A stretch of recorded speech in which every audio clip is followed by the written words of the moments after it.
computer. Um, Hello, everyone. This is the first ever release retrospective for the Cluster API team. In this meeting, we'll basically take a look back at the 1.4 release cycle that we just finished, and try to recall what went well about the release, what could have been improved about the release, and then we'll discuss through each of those items for a bit, and then try to come up with action items for the upcoming release teams, right? Or action items on how the overall release process can be improved. So for that, let me just share the link to this talk. We are going to use our release team meeting notes as usual. At the top, I just added the section for the retrospective. So let's take a few minutes.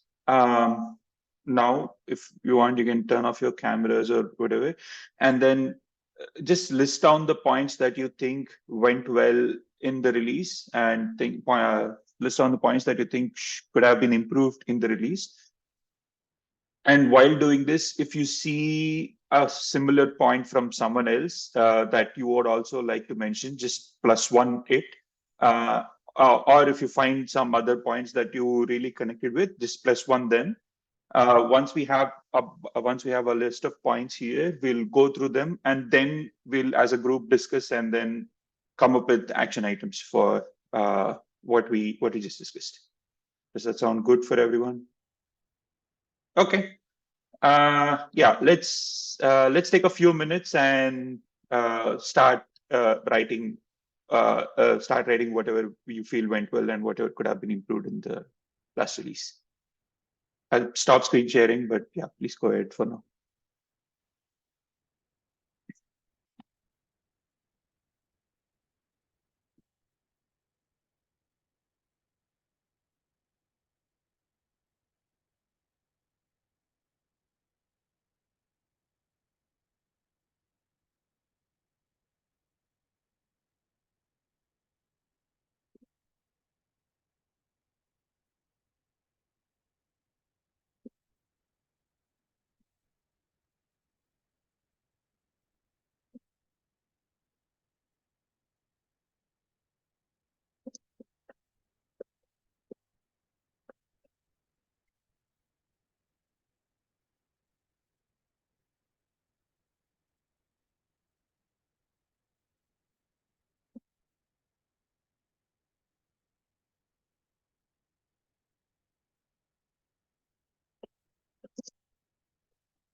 Does anyone need a few more minutes to add their points?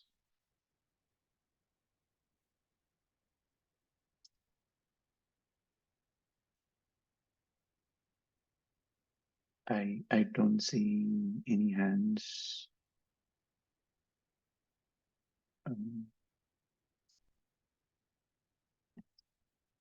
Okay, if that's all, then let's take a look.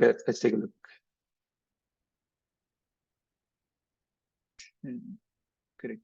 Okay.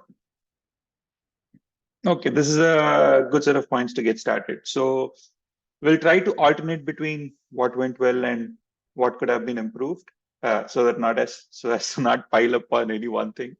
And once we go through each of these points, let's start writing down some action items on what should be considered for the next release team, or what should be considered for the next time. Right. We'll start with what went well. The first point. Who wrote this first point?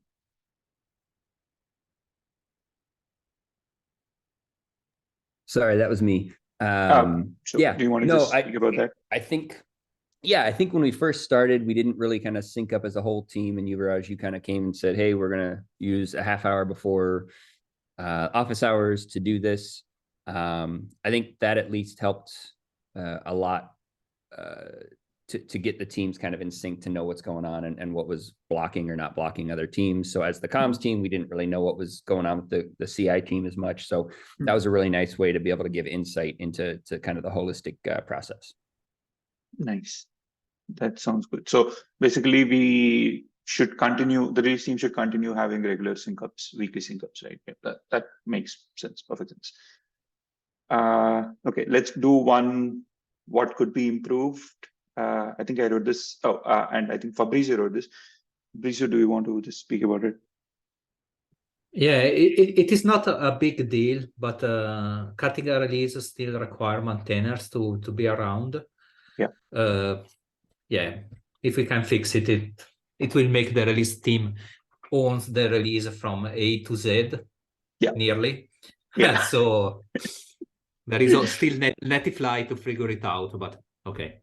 Yeah, definitely agree. I believe basically having automation around the release process so that it falls down to like someone approving a PR would be ideal, so that the release team can work through getting the PRs out, getting the release process PR out, and then someone from the maintenance will just have to approve the PR, right? Instead of having to spend a lot more time on tagging the releases, tagging the commits, pushing them, waiting for the images to be ready, and then publishing the release and so on. So it takes up a lot more time for a maintainer to be involved with the release team, especially on the day the release is being cut. So yeah, definitely +1 for that.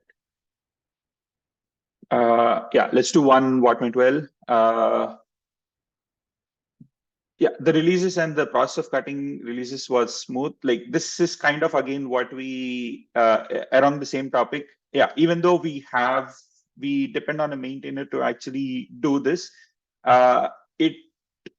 During this release cycle, there weren't really that many hiccups that came up when we were about to cut any of the releases.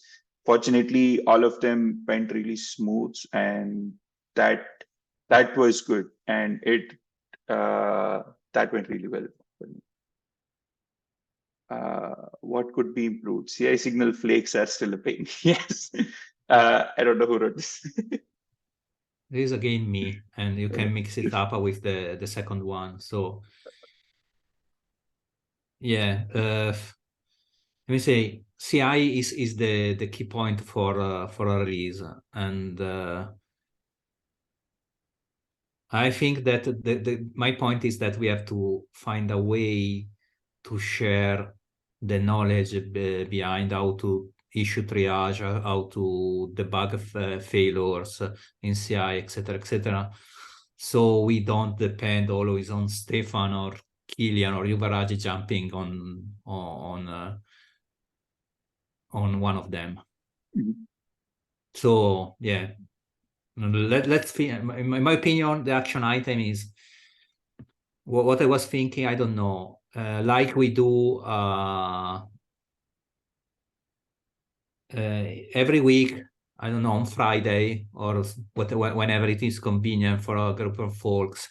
If there are flakes, we do a X session. Let's try to fix flakes. Who has time joins, and so we start basically spreading the knowledge around this happen. This is my suggestion. I was discussing this with Stefan before he went to PTO, but it could be nice. We need to share this knowledge, and I think that my suggestion is, if we can, let me say, add to the CI team basically the goal to try to learn how to do this. It is a good chance because you combine people which express the interest in the CI signal with people that is offering knowledge. And so it could be a way to maximize the effort that me, Stefan, Kilian, and others will do in making these public sessions, being joined by people interested in this topic. So.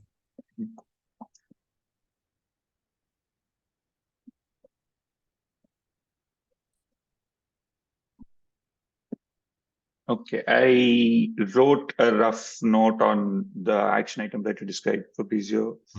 That is definitely good, because I think in this release, one thing that came up, one thing that was constantly observed was there wasn't clear boundary on what the CI team is supposed to do in terms of fixing flakes, right? Are they just supposed to take a look and report that the flakes are happening, or are they also supposed to debug kind of those flakes and do a little more analysis? Or that was a little unclear. Cecile, go ahead. Yeah, can you hear me? Okay. Yes. For context, yeah, when Stefan and I were like putting together the docs for the roles, we actually went back and forth on this question quite a bit. And we weren't sure if we should include fixing the flakes as part of the role. In the end, we decided not to start, because we were worried that it would be too much. And we didn't want the first release team to just be overwhelmed and it to be too big of a time commitment. So we decided to just keep it as a triage monitoring role for now. And then we said we can revisit this later. So I'm really glad we are revisiting this and that you're sharing these observations. That's great, Cecile. Thank you. Yeah, I kind of agree. Let me say, I don't think that we should set on the team the onus to fix everything, because it requires knowledge. I think that the team, let me say, being enrolled in the CI team should be for them an opportunity to learn. And I will try to make this way, so they don't feel the pressure to feel it, but they are offered the possibility to learn. And if they do it, the better. Yeah. Okay. That makes sense. Definitely makes sense. Okay, moving on. Let's do what we did. This is me.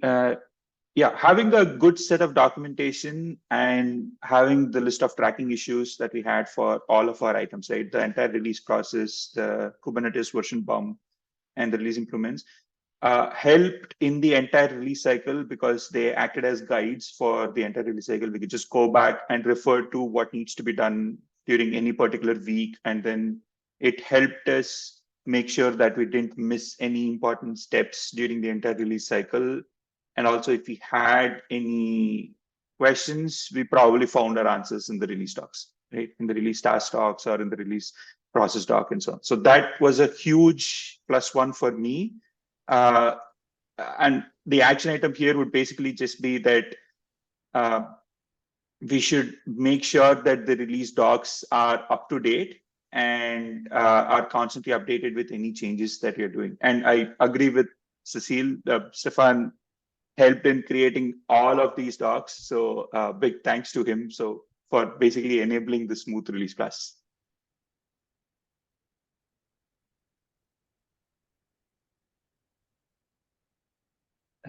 Okay, let's do one. What could have been improved? Bug and issue triage process was not clear still to the release team. Does this kind of fall with what we already discussed just now about issue triage, CI triage? I don't know who wrote this point. Yeah, it was me. Yeah, it still, I think, falls into that, but also all the upcoming issues, it's not only just the tests. All the upcoming issues to the repo, how those should be handled. Like, do the CI team members always watch and try to triage them, or if not, ping the maintainers? Or that was a bit unclear, I think, from the CI team point of view. That's why I just brought it up.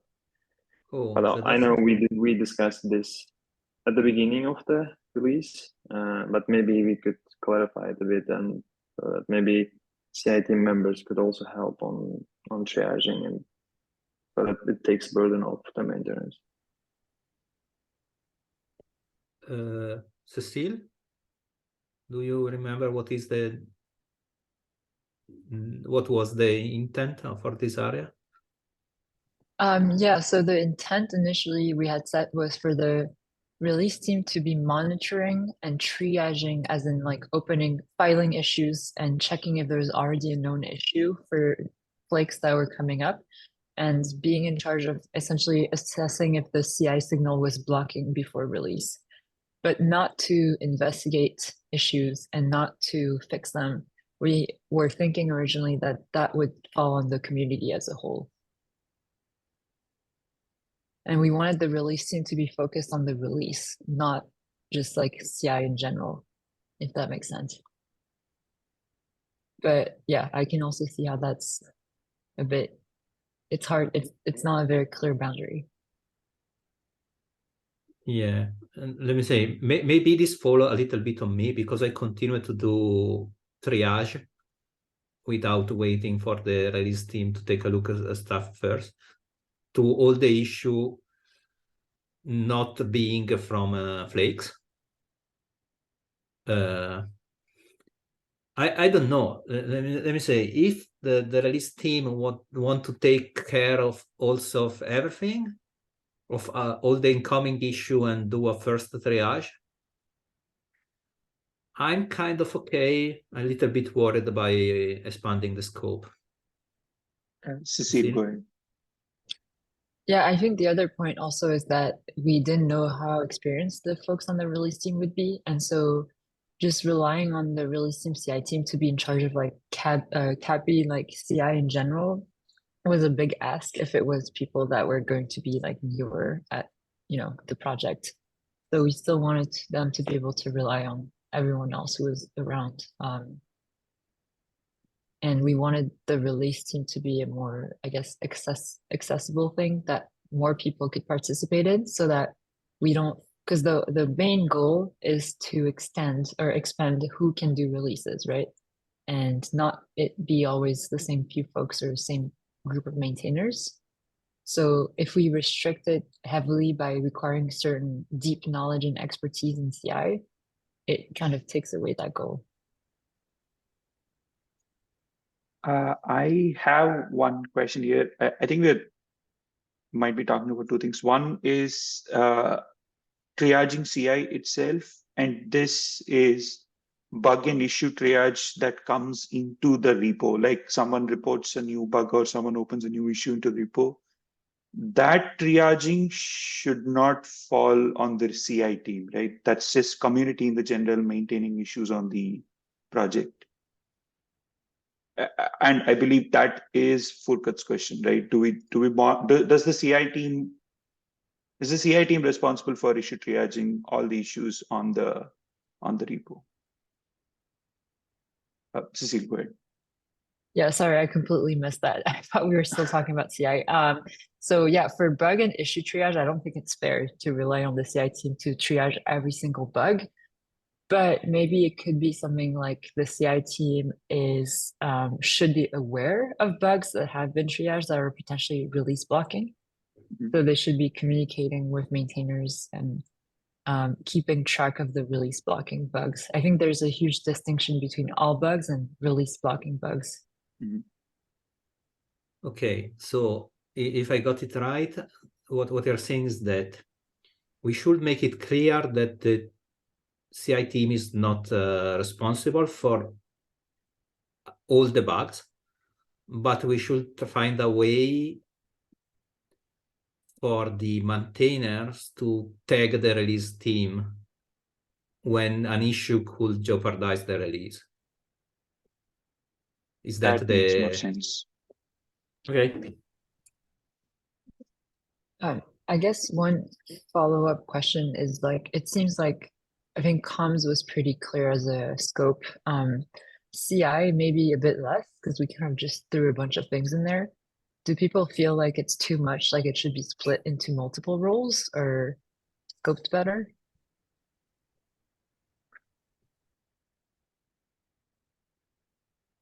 If I can express my opinion, I think it's for now it was better. Like it was fine. Like I don't think it needs to be split. By splitting, you mean having bug triage team separate and CI team separate, like for example, as Kubernetes release team does. Is that what you Yeah. mean? Yeah, something like that. Maybe not, because since the community is not that big, I believe one team should be able to handle all the stuff, all the upcoming bug triaging and CI activities, in my opinion. But others also can jump in.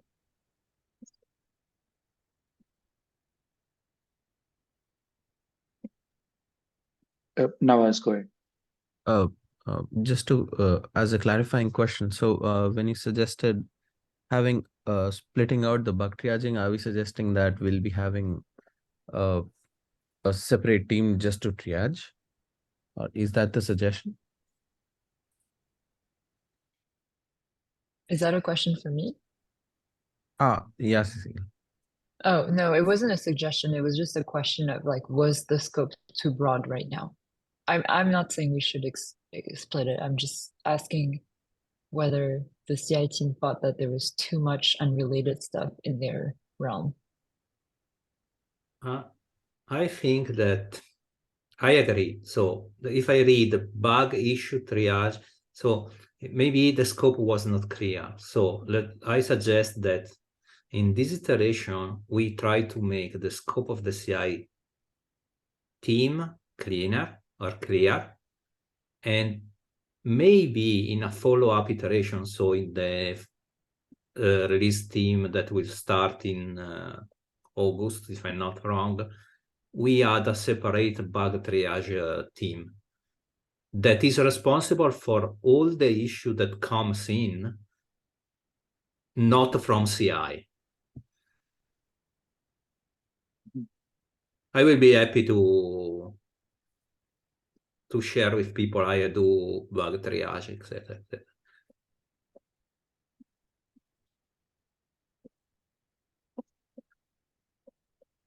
Furkat, go ahead.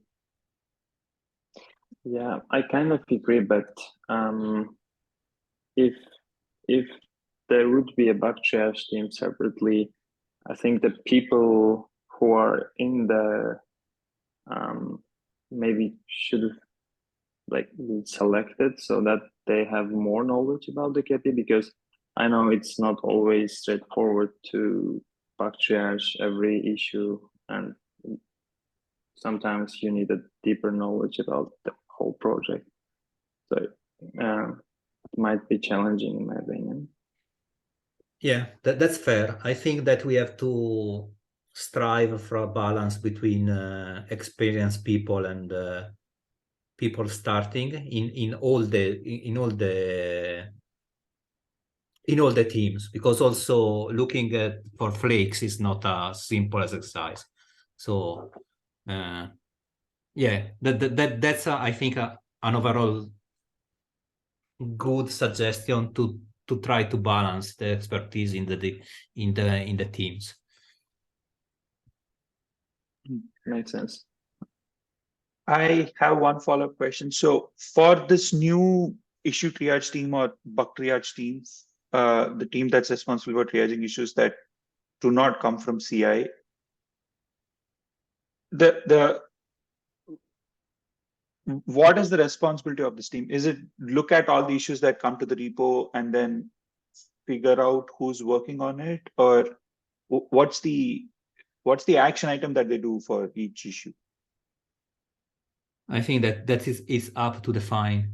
Let me say, personally, behind the release team and the release process and all this team, I see two main goal. One is to achieve something. The second one is to increase the number of people that have the same knowledge. So for sure, in this idea of issue triage team, there is a clear area to what they could share. I'm not sure what they have to achieve. We have to probably figure it out, but it is for the next release team. I will think a little bit and maybe discuss with Stefan, that probably has strong opinion around this. Okay, yeah, but one thing that clearly seems to be something that we need to do is define scope for the CI team, right? Right now, it's kind of like the bucket for everything. That's clearly not a comms team or clearly not something that the release team is supposed to do. So defining the scope would be helpful, at least for the next team. Okay, let's do one what went well. We were able to hit the milestones and it didn't feel like we were scrambling right at the end. I don't know who wrote this. That was me. Joe, go ahead. I know we had some hiccups, but I felt like with the schedule, things were known. Teams could kind of get into place on their own autonomously. And so it wasn't a mad dash every Tuesday to go, oh shoot, today's the day, right? So I think that was really, really awesome. Yeah, definitely agree on that. Cecile has a comment. The goal of bug triage is to, oh, this is the old comment. Cecile, go ahead. Yeah, that was for the previous one, sorry. It's just how we define bug triage in the doc, in the initial doc. It literally says we'll have to figure out the overlap. Okay. Stefan knew this was going to happen.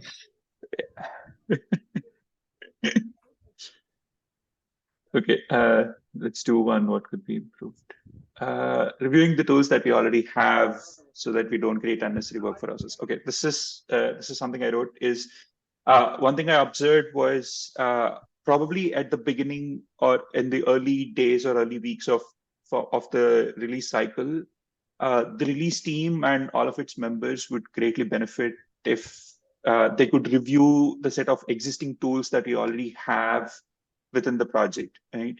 And also take a look at the entire the setup of how our test grid is set up, what tools we already have for creating releases, like the GitHub Actions that automatically creates draft releases and so on. Because one thing I observed is not everyone that's part of the release team is aware of what cluster API has at the moment in figuring out on what needs to be done to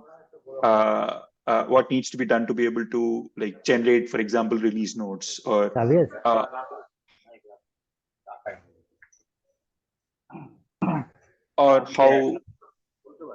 how should we configure our test grid so by editing prof configs at certain locations and so on. So doing this overall review at the beginning of the release cycle would be helpful. Is what I thought. Anyone have any thoughts on that? I think that this should become documentation that we keep going, and maybe going through this documentation should be part of the handover from the old release team to the next release team. Yeah. But yeah, we should document this. If it doesn't, probably there is documentation, but this documentation is not organized by release team. We have to rearrange it and make it.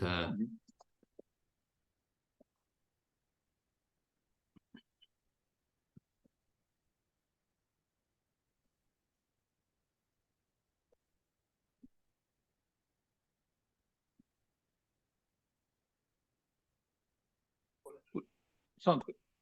But Fabrizio, you are right. Most of what should have been reviewed or would have been reviewed is in the documentation, is in the release team docs. So probably the thing. Aniruddha, were you trying to say something? No, I think that Ari knew that he needs to mute himself. I'll mute him. Got it. Okay. Yeah. So reviewing the doc would probably be the good starting point, so that everyone in the team is just aware of the set of tools available, the configurations available, and everything.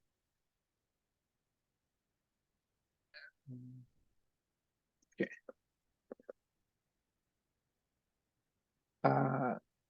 Ashwin, delivering releases on time strictly following the deadlines in the doc. I think Fabrizio wrote this. No, I wrote the +1. Let me say, achieving the deadline defined 4 months in advance without missing a day was a huge achievement. Oh yeah. I think that many product managers are in videos about this. Yeah. Thanks to everyone in the release team for actually making this happen. It was only possible by all the teams coming together. So thanks for that.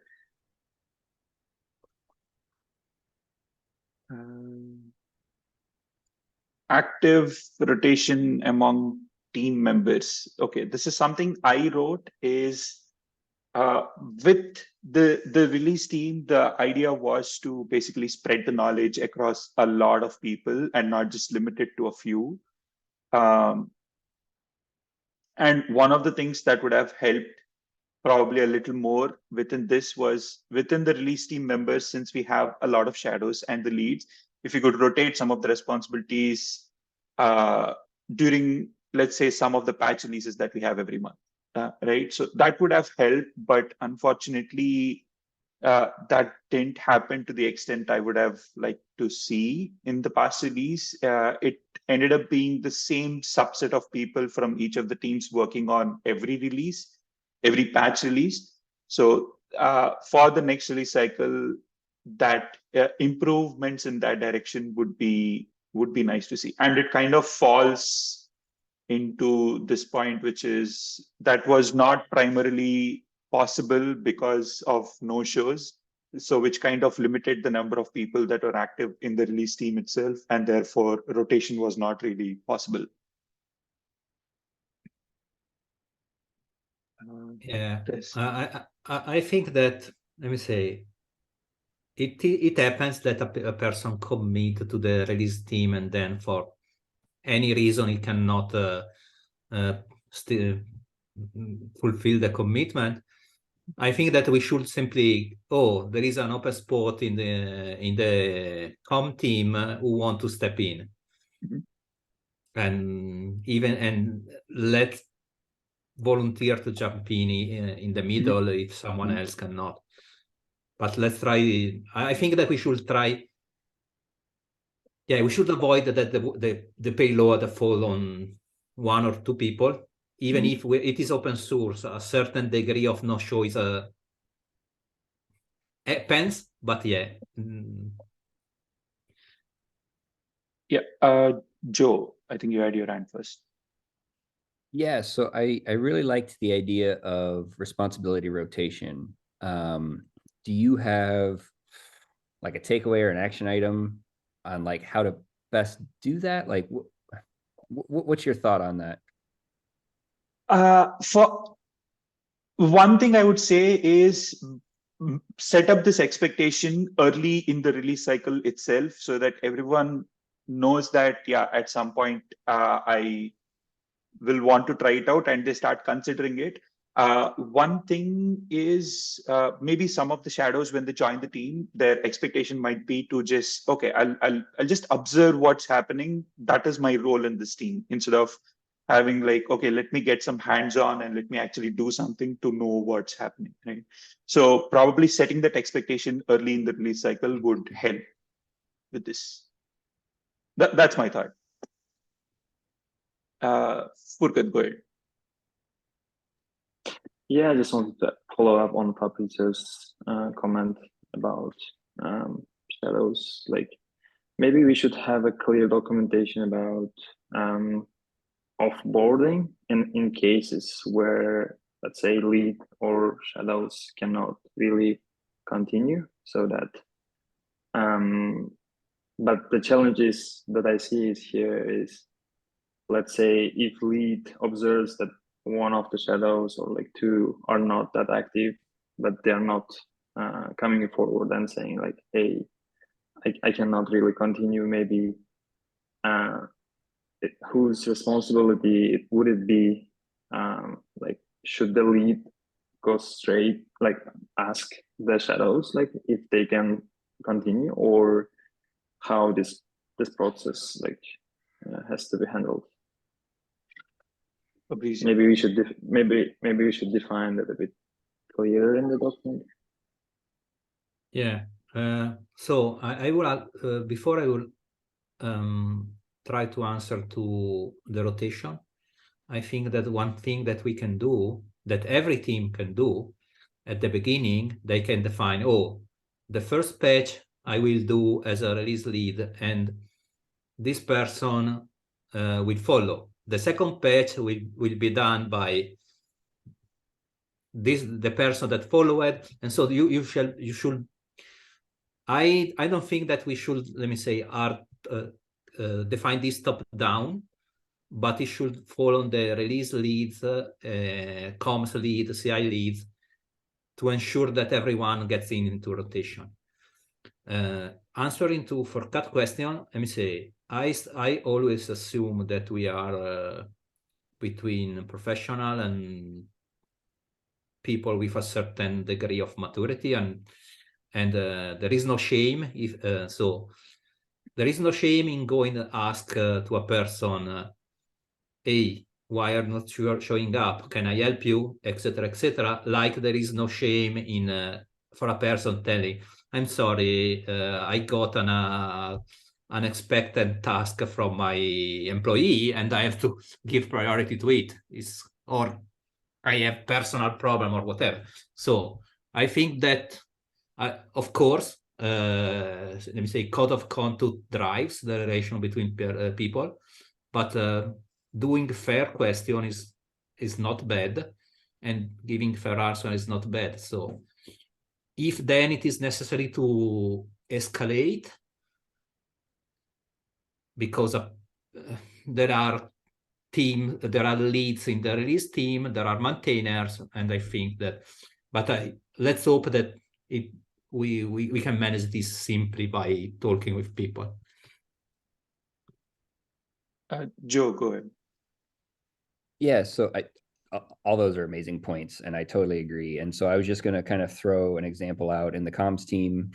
Oscar spent a lot of time making sure everybody felt comfortable doing different jobs and setting those expectations. So the weekly release was handed off to multiple different people to allow them to do it, since that was a smaller scope of work as opposed to the large release notes. Some people didn't feel comfortable doing that. So there was a lot of internal team communication happening through, we can't do private groups, but we kind of like a group DM is what we used in the comms team. And that's what we'll be using in the new release leads team. And so that way we can have that open form of communication back and forth. And if we notice somebody disappearing, which we probably should have done in the comms team, we noticed that 2 people dropped off. We should have escalated and said, okay, do we need more people? I think we felt internally we had it under control for the comms team, so that's kind of why we didn't bring it up. But I think there's probably enough people that want to join that would, you know, if we would have put a call to action to say who wants to help kind of join and be on the comms team, we could have brought in 1 or 2 more people. So I really like that idea of trying to ask to backfill when people have to step out, because those things do happen. So thank you. Nawaz, go ahead.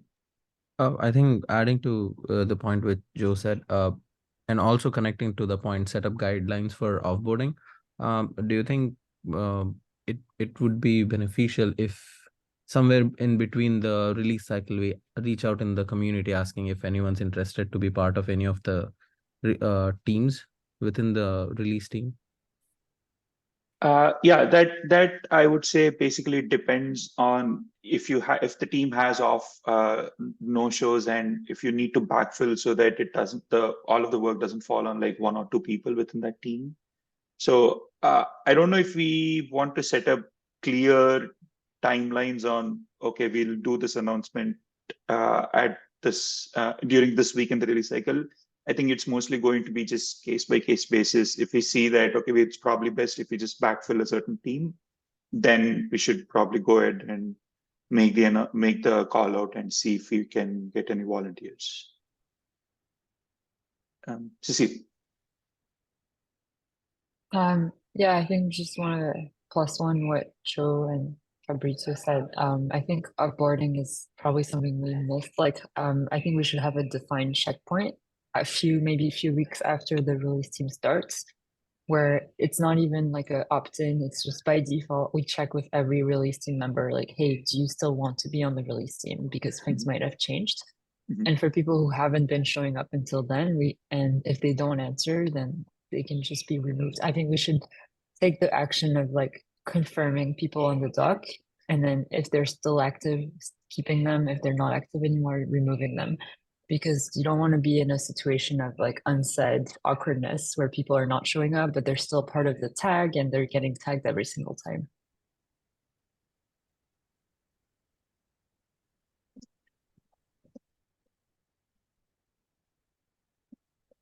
And real quick, I'm going to take these action items and move those to the 1.5 improvement task, Yuvraj. So thank you for adding all these. No problem. Are there any more? Does anyone have any other points in this regard? I don't see any hands. Okay, moving on to the next one. We don't have a lot of time. Trying to determine the release notes prefix took a lot of comms team time. I know Joe wrote this. Hey, I'm just going to keep beating this dead horse. No, I think we're making great progress. I think we have a lot of the areas defined. I think Killian put a note on the issue to, hey, let's move forward with this. So we've deleted a lot of areas. We'll move that forward. So I just wanted to put the note in here, but I think we've got progress. So I don't think there's any action items needed at this time. So okay, sounds good. Okay, I don't know who wrote this, but yeah, maybe the CI team and the comms teams could sync a bit more so that both are aware of the activities within the team. It was me. I felt like we could, as a team, or like maybe just leads, I'm not sure, sync more and, just see what are the activities they are doing within the team and get to know better. Okay. Was the weekly meeting not frequent enough to communicate any of these things? I think it was enough, but some other I don't know questions would arise, so I thought maybe it's better. But yeah, you're right. The weekly team meetings were also good to discuss those. Yeah, Cecile, go ahead. Yeah, I think Furkan is probably talking about the day-to-day back and forth activity, like communication between people. There was a question at the beginning of whether we should create a, I don't know if you remember, Yuvraj, like a cluster API release team like chat with everyone. And then we decided not to intentionally because we didn't want people to use that chat as like a private way to like discuss all the release activities. And we thought it'd be better to have a tag so that instead we can create thread in the main channel. I think the issue is that what happened is then the individual teams, from what I understand, went and created their own chats, and a lot of activity happened in private messages anyways, except in smaller silos. Which I think is fair. Like people probably feel more comfortable, like, you know, asking questions, going back and forth, being vulnerable, rather than like having to do this all in public where everyone can see. So I think a balance has to be found, but at the same time, because you know, release teams didn't have visibility on one another, it probably didn't help what Furkat was feeling about not knowing what was going on. Yeah. Joe, go ahead. Yeah, so I think, Cecile, to your point of the private channels, Oscar did go and request a private channel, but was denied. I forget the exact reason for the denial, but that was the exact reason that was requested, was people felt safe to ask the silly questions. I'm quite comfortable asking really dumb questions. That's okay. But I know a lot of people don't want to do that, right? So that's kind of why we've stuck with the private DM or private channel kind of situation. So I don't know, should we set up one for the entirety of everybody in the group? Like I think that'd be fine, if people want that. For the only problem with having a dedicated Slack channel is at the end of every release cycle, we'll have to like remove our Dan people. And I don't know how easy or how hard it is to remove people from a Slack channel. It's probably just easy to add because send an invite, they'll be able to add themselves. Yeah, that's the only thing we'll have to consider. I think the takeaway here is we need, and the release team members probably need some form of communication that's not in the upstream Slack and not public, so that they can feel like they can ask any questions, right? So, Cecile, go ahead. Yeah, in terms of coordinating release tests, though, I still feel like as we should try to do this in public because there is a lot of value in that stuff being out there, even if you think for like the next release team, being able to look up previous threads on what happened and why something was done a certain way, I think is useful. There was a situation very similar to this for the Kubernetes release team, actually. Like a few years ago, I don't know if any of you remember, but SIG release had a chat and they also had a channel, and it turned out at one point that the chat had become kind of the main central point for coordinating all release activities. And the steering committee actually, you know, asked them to stop doing that and move the activity back to the channel because it wasn't open and inclusive, and other people weren't able to have visibility and ask questions about what was going on. But having a chat for like, you know, hey, you know, at the Doxers today, not going to be able to attend the meeting, or like more, you know, detailed logistic stuff, I think is fine. But for posting about, you know, blocking bugs or delaying the release or things like that that could matter to others, I think we should try to, whether that's like the public CAPI channel or a separate public CAPI channel for those who care, I think having it in public is a really good thing. Yeah. Agree. Definitely agree with that. Does anyone have anything else? We only have 5 minutes. Okay. Moving on. We knew a release would be cut on a given date, but never sure about the time. And this is me, and this is less of a real issue and more of just like a, hey, are we starting everything at 2 p.m. Or 2 UTC or what, like, just to be around more so than anything, right? So that was kind of just an unknown. Yeah, I agree. Like having a rough estimate of when, okay, we'll start the entire process at so and so time on tomorrow would probably help members so that they're around, they can make sure that they're around at that time. But okay, +1. Yeah, and real quick on follow up on that. I'm sorry, Killian. It wasn't so much as a, hey, this is exactly when we have to start, but like you said, just to know when we're around, so there's a rough estimate. Killian, go ahead.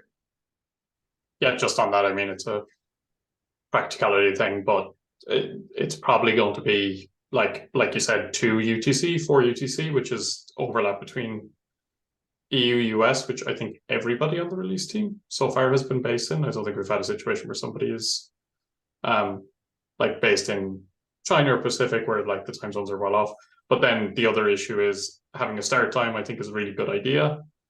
The end time depends a lot on the variability of Prow. So like the actual 140 release, Prow pushed the images in like 10 minutes. It was amazing. 10 minutes. But it can be 2 hours. It's yeah, so there's like it'll always have to be a window because we don't control that. Yeah.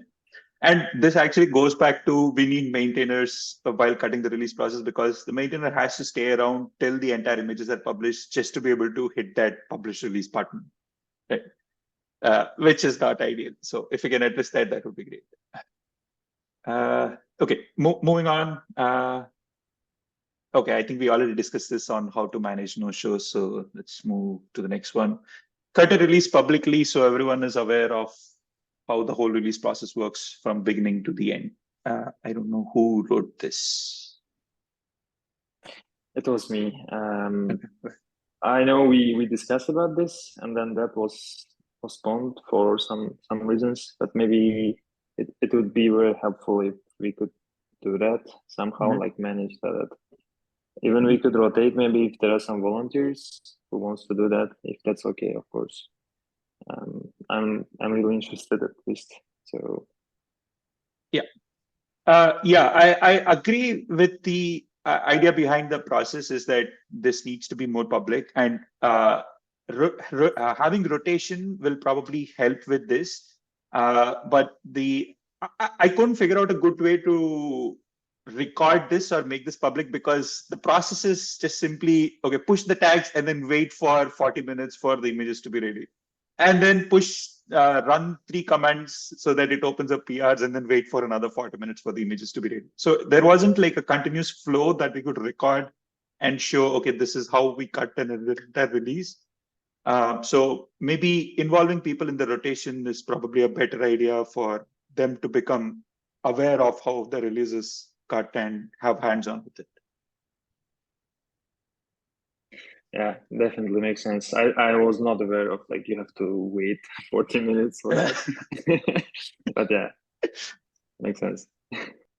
Yeah, I mean, that depends on prof gods. If they are favorable, we'll finish it in 10 minutes, or else it'll take 40 minutes to other. Cecile first, then Fabrizio. Yeah, we actually do this in CabZ for our releases. Like, we don't have a release team or anything like that, but we try to get whenever we do a release, one of the maintainers starts a Zoom meeting in the Slack and just says, hey, I'm cutting the release if anyone wants to pair. And then anyone is welcome to just join and watch. And like you said, I mean, there is the inconvenience of sometimes you just have to wait for stuff.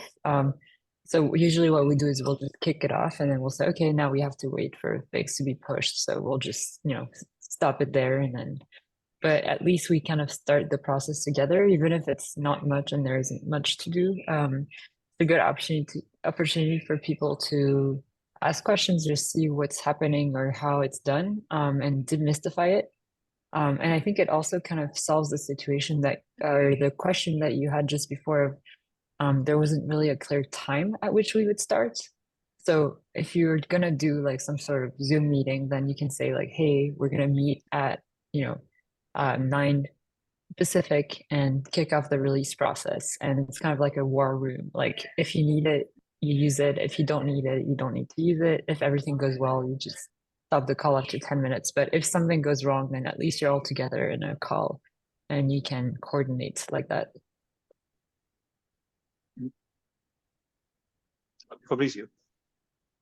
Yeah, just want to add that we did already something in the past, and this is where I learned to do the release, doing this session with Vince and Andy before. So definitely +1. And even in my experience, even if there are time that we have just to wait, it is a good time to chat and make question and or simply no, yeah.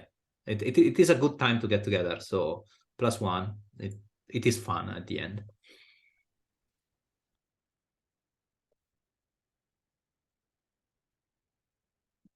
Sounds good. Complete.